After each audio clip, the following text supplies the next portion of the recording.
All right, welcome back to the show, everybody. We have a very, very, very special guest on today. My wife, Shelly Baskin, here for episode 52. We recorded a full episode. A full episode and a half. We recorded for about 35 minutes and realized the mic was off. We did this a few months back, so we're supposed to have her back on in like episode 30. Rookie mistake. But we finally got her back on. We tried to get her for the 50th episode. Just barely missed it, so we're getting her for 52. But anyways, welcome to the show. Say hi to the people. Hello. So I just wanted to bring you Shelly on today to talk a little bit about marriage and money, which is always I don't want to say contentious topic, but an interesting topic in finance, and especially in my line of work, working with couples. Everyone does things a little bit differently, keeps things joint or separate, kind of manages their money as a couple a little bit differently. So I just wanted to bring Shelly on to talk about how we manage our money and kind of how we talk about money in our household, spending, joint versus separate, kind of all of that. I'll just jump right in. I guess when we got married over 3 years ago. We crossed our 3-year anniversary. Joint versus separate. How did you, I think we've talked about that really early before we got married, obviously, but how do you think about that coming in? We've got, I think, friends that do it both ways. There was never really a question. We wanted to combine all of our finances. If you're going to share a home and a life and future children, for us, it's just easier to put it together, and we're a team. So we have one pot of money. But if you do keep it separate, as long as you're communicating, I don't see a problem with it. It just wasn't something we were interested in, and certainly makes it easier to manage your money if it's all together. So you think it can be done separate? Is that what you say? You think it can be done in a healthy manner? Day and age. In this modern day and age? It can be kept separate. Fair enough. I'd say working with couples, a lot of couples, most times I see people keeping things joint, but I've seen degrees of completely separate all the way to halfly joint to fully joint. So I've seen it work. I do think it probably exacerbates underlying money issues, keeping it separate. Okay. When you do have a joint, is there some sort of communication schedule or some sort of protocol that we need to follow? In terms of spending, right? You're not spending each dollar the same. You're not going as a couple and swiping the card together and everything, right? Well, I've got fantasy football. Right? Yeah, that's your money. When I'm trying to relax and have coffee, Eric assaults me with the iPad and we go over our finances probably once every, maybe more than that, if we're out and about and traveling more or spending more, with buying a new house and a trip to Paris recently and some pretty big purchases and a lot of insurance. We've been looking more closely at it just so I'm kept in the loop, because you're probably, what do we call you? The master of coin. Master of coin. Yeah. Eric is the master of coin, but we're on the same page. Yeah. So that's how we do it. But if it's going to be joint, you have to both pay attention and just know where your money's going in general. Because just because it's joint doesn't mean people are going to disclose everything they're spending on. So you got to be super honest. Joint or separate. But if it's joint and you both have access to everything, you really need to be keeping an eye on it, just because it's all in one place. Do you think each spouse kind of has to have things that they're okay with? There has to be a level. There has to be a level with which we're not going to ask questions about certain spending. Oh, for right? sure. For me, Eric doesn't ask me about my hair appointments. Never. Just let it be. Yeah, just let it be. I don't ask you about. I don't know. You don't really. Yeah, Eric's getting Amazon deliveries every day of books. Generally, you have to be on the same page about what you're spending on. Neither of us are frivolous spenders with shopping or really anything materialistic, I would say. And if you are, that's fine, as long as you've budgeted for that. But yeah, you have to generally be on the same page. Should you be policing every purchase? That would drive me insane. So I'm going to say no. But if that's how you want to do it, you just have to be on the same page about how you're tracking things. And I do 99% of the grocery shopping, and you do utilities. And by do, I mean just keep track of. So yeah, Eric's not looking at our grocery bill oh my God, that was expensive, because food arrives and he's happy. So yeah, as long as you're in general agreement and you have a system for tracking it. But yeah, one person can't be a gambling addict and expect joint finances to go well. I think it comes back to being on the same page. Not that you're going to completely the same things. I'm not going to go. My hair appointments are Great Clips for $20. Yeah, I was going to say, Eric goes to Great Clips. Everybody has different things they spend on. Certainly being on the same page with the big things, like for us, it was a recent Paris trip. That was actually something I went and spent quite a bit of money on when Shelley was out of state and was sleeping. I went and bought a bunch of tickets when they came available. But we had talked about which tickets we wanted. Right. And I knew that was in line with our values. Now, if I went and did the same on a brand new truck for $50,000, she would not be very happy with me because that's not really. Just like I wouldn't go out and buy a designer bag for $1,000. If I really wanted one and we talked about it, that's different. But I'm not going to walk in with that price tag and expect you to be over the moon. Right, exactly. I'd say it's more just having a shared value set, ideally, or at least an understanding of each other's value sets. I think it's okay if you can afford it and one person really likes their truck payment and the other person really likes designer bags, and that's okay, and we're saving enough for retirement and we're in communication, okay. But what I find typically is like when I talk to couples, one of them has made that jump into a truck with $1,700 or $700 a month payment kind of thing, and the other spouse is like angry about it on the very first call with me, and like I can feel the tension. I mean, when you are still active duty, we're both captains, we make the exact same paycheck. So to a certain extent, it's you're bringing in the same amount. You should feel empowered to purchase things that you love and make you happy, as long as you're on the same page as your spouse. And then you work with people. Well, now there's a disparity in our incomes because you're running this business and I'm still active duty. It doesn't matter to me if you have joint finances and someone's bringing in less or more, whatever it is. That doesn't mean that they're only entitled to less or more of the income. You're a teen. For example, my mom staying at home, my dad's working full time. When all of us kids were at home, I mean, she has a full-time job with 4 kids. So, I see people that talk about splitting the rent a percentage based on the percentage income they bring in. Mm-hmm. I think that's fine too, as long as you're both on the same page about it. There just can't be, if you're going to combine finances or keep them separate, one person can't feel like, well, I bring in 60%, so 60% is mine. Not if you're going to live together and share expenses. To me, you just have to be really honest about things like that, and it can be uncomfortable. You bring up a good point. I almost feel like it does need to be really well defined separate, or it needs to be joints completely, and there can't be like any like ill will or like under the table comments. Yeah, like tit for tat. Yeah, like there just can't be like you're either together in this in life, or I feel like you can just separate, and that's okay. I've seen some couples do, and even couples that are dating actually successfully do like a shared card, which is a really interesting thought. Like they share a credit card that they buy all the household groceries on, and they split that, like almost like a roommate type situation, which is interesting. I think that could be done healthily. You have to be super honest about it, because if you're not, you can get resentful over things that maybe your partner has no clue they're doing wrong. We kind of touched on it, at least for us, a little bit. But what do you think are the big things like we value? What do we spend money on versus what do we not value? Yeah, Number one is definitely food. I love to grocery shop and love to cook, and we love to eat, and we're both big people. So we go through a lot of that. So I'd say groceries. Dining out too. Important. Oh yeah. Groceries, and we just like to go out to eat. It's great. Not really during the week so much. Well, maybe once a week. Yeah. 1 to 2 times a week. Number 2 would definitely be, are we counting like house things? Or? Yeah, I'd say, house is important. Sure. You could say that. I would say travel.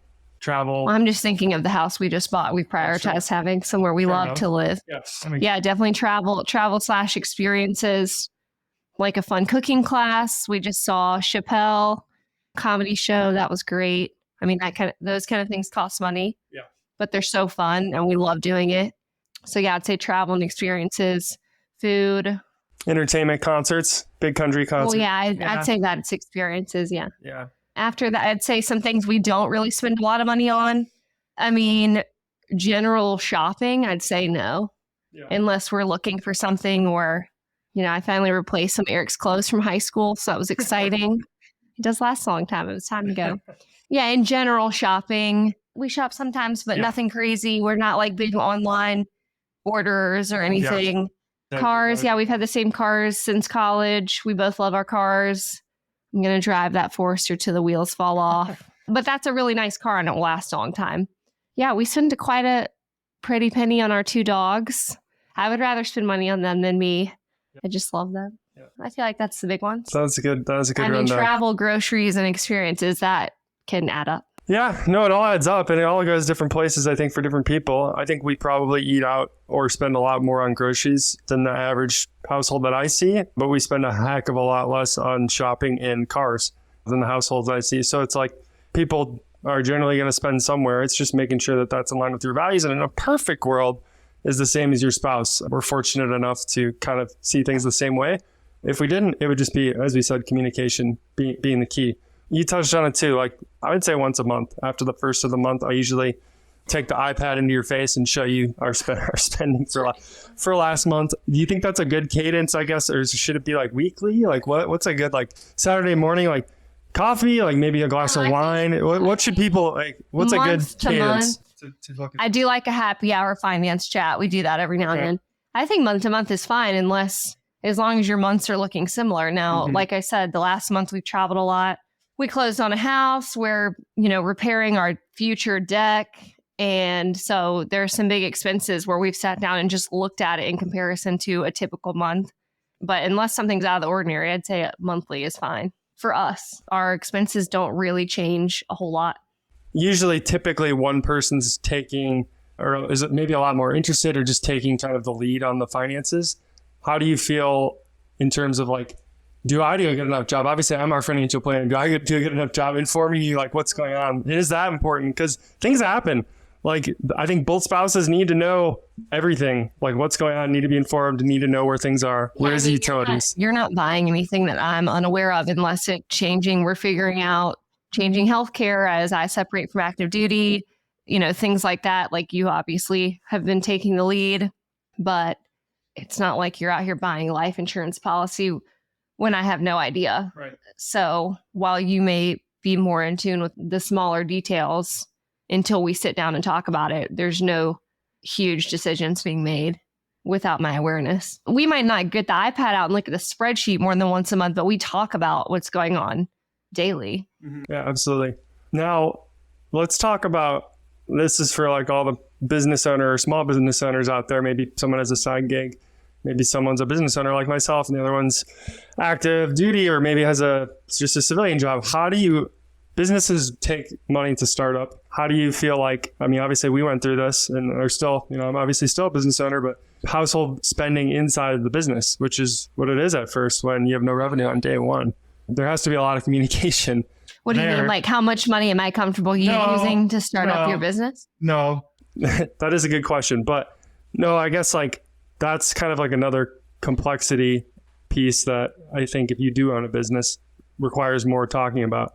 I had zero revenue on day one, right? So like how did we're spending literally just spending our paychecks inside of my business for like a while. How do you think couples can talk about that and put that in the box? It depends on your long-term goals. Your long-term goal was to own and run a business that can support our family. So for me, it's just an investment. We had the money to do it.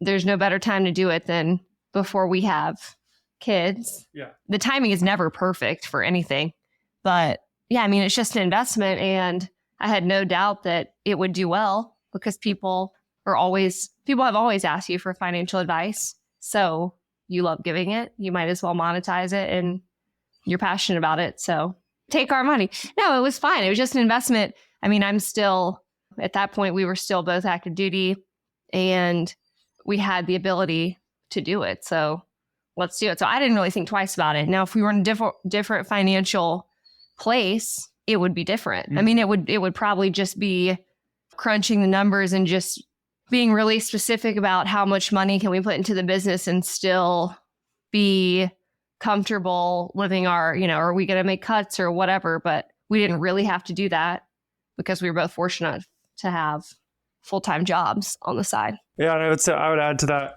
kind of another thing that we both did early on, talk about being on the same page in spending. We were on the same page in saving and investing from really way before we were married, just maxing out Roth IRAs and TSPs for, first several years of active duty. So we had a pretty good bucket of money where we've saved a lot for retirement and don't necessarily, we can ease off that gas pedal to go focus on other things like a business and like buying a house and car. Yeah. You've talked about if we had to take a TSP loan, we've set ourselves up to be able to do that. We've been together almost 10 years. We I mean, you were helping me do my taxes in college. So, I mean, we've been pretty open about everything since the beginning, which you don't have to do that. It made sense for us. But yeah, I mean, we've known where we stood in our long-term goals for a long time. So when it came time to start a business, it's like, oh yeah, I'm not going to say we've been preparing for it, but like we had been preparing to do something with all the money that we'd invested. So yeah, it just made sense. Why? If you're going to invest in anything, it might as well be yourself. If you have a business and you have a good idea and something really that you were already doing for free, was great. And now it's paid off tenfold. It has big time. I'll ask you a question now, and then I'll let you ask me any questions. Oh, okay. You're not prepared for this one. How do you define enough for us and our family? Like enough income, whatever it is. You mean like right now? How do we define enough? Yeah, I don't know. Or going forward. Like when do we know? Like I can just keep building a business and making money. I mean, we've talked about this. It's being able to do the things we love and not be stressed about it. So for us, we love to have people over and to host and make a lot of food and just hang out, travel, and really traveling to see our families and host our family, really just enjoy experiences that come our way. So being able to do those things like travel, part of travel is we don't take our dogs places because they're huge. So we have a dog sitter. Shout out to Deb. So, being able to travel, hire help to take care of our pets while we're gone, do all of those things and not have to think twice about it because we've made decisions. So do all the fun things and not have to worry about it because we've put things in place that are like automatically saving for us. Now I feel like we're on the hamster wheel of time and making money. Yeah. To have to go back and work. Yeah, for us, it's like really not having to clock in and clock out, working for ourselves and just being able to enjoy the work we're doing, spend a lot of time outside. Yeah. Well said. Couldn't have said it any better myself. How surprised were you the first time you saw the hair appointment? It was so funny when we were dating. I can't remember how this came up. We were not married.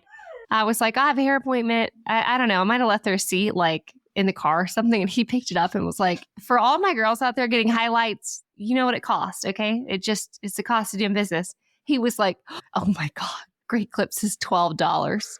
So that was his first introduction into, there are just certain things you're just going to have to let me do. Yeah. I don't know. That was back, I think in my, I don't know if that was like 9 years ago. Okay. So we first started dating. When you're first dating, what are your thoughts on finances? Like if you're, we're going out to eat, we're going to see movies, we're doing stuff.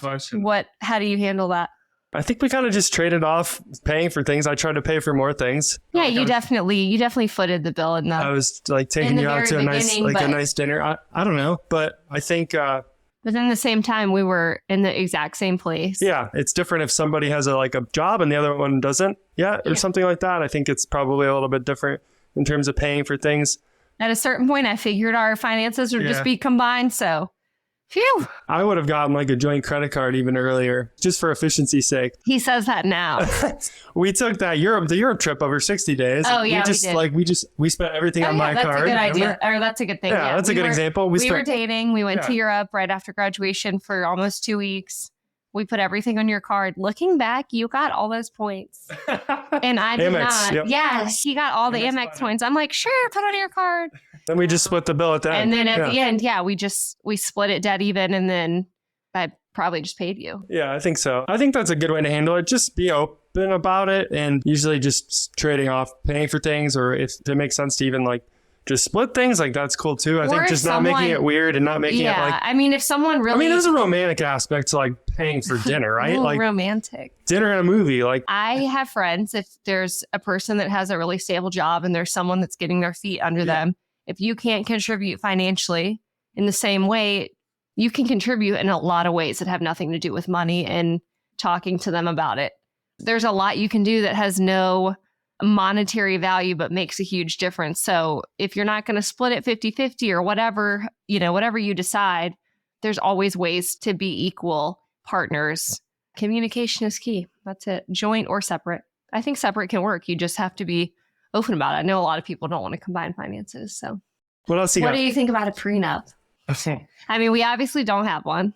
I think if your situations are somewhat similar, I'm not a fan of them at all. Just from I don't know. Someone made a good point to me that they said, if you don't have a prenup, you do have a prenup. It's whatever state law. Yeah. Yeah. State law, state divorce law. Sure. Fair enough. I don't know. Going into a marriage, if we're that worried about that, I've got bigger problems than finances if my marriage falls apart, right? That's kind of the way I see it. Like finances are honestly like the last thing on my mind.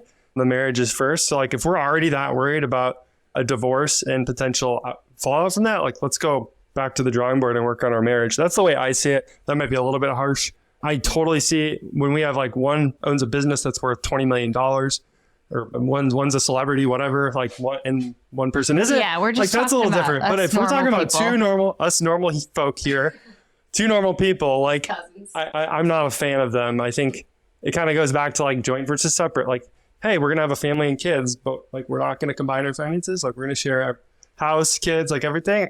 It's kind of like we're in it together or we're not. So from that perspective, I'm not a massive fan of prenups. Yeah, I would agree. I think once again, just got to be super open. If someone feels very strongly about something, or maybe like family assets, or who knows, I think you can make a case for everything, but you both got to be okay with it. It's going to hang over the marriage. I think that's the problem. If there's issues in the marriage, I think your brain is immediately going to go to the prenup, which it shouldn't go to. It should be thinking about your relationship, not what's going to happen to my TSP after my wife leaves me, right? I don't know. That's just the way I see it. I'm trying to think of having more burning questions for you.